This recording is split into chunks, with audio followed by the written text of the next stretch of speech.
Building collapses in Nigeria have led to devastating consequences, including the loss of lives, displacements of families, and significant economic losses.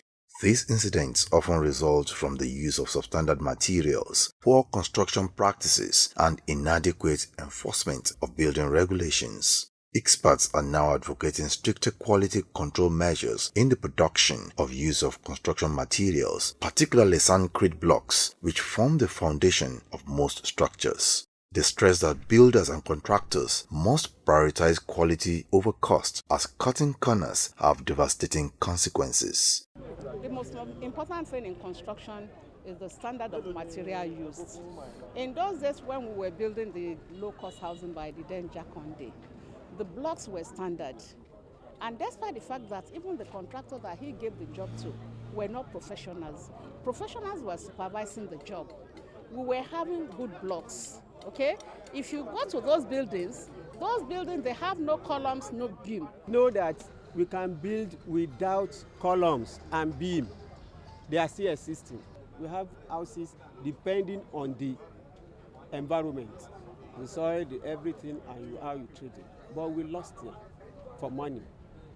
But what is it bringing us?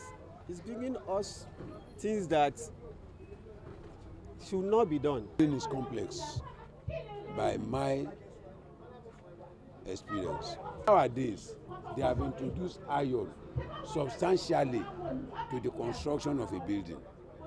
And so people are no longer producing that kind of blocks. They will rely on the role of the irons used as pillars and beams to sustain the building. Block is a separate entity in the construction and the built industry. We can have consistent standards. In places where there are consistent standards, something kept them to it. That is pure conscience of people wanting to stay to the standard, and we want our people to stay to standard. It is an essential and a compulsory thing. Regulatory agencies have also been urged to step up enforcement of building codes, ensuring that only certified materials are used in construction.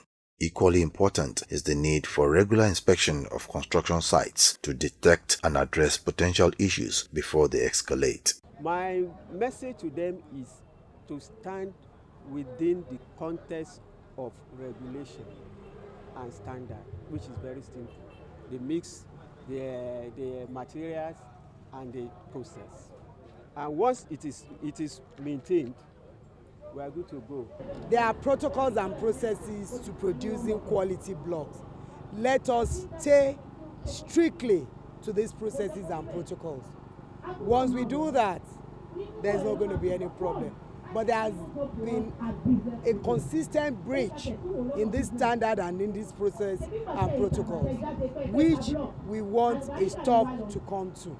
By ensuring the use of proper materials, the nation can reduce the risk of building collapses and create a safer environment for its citizens.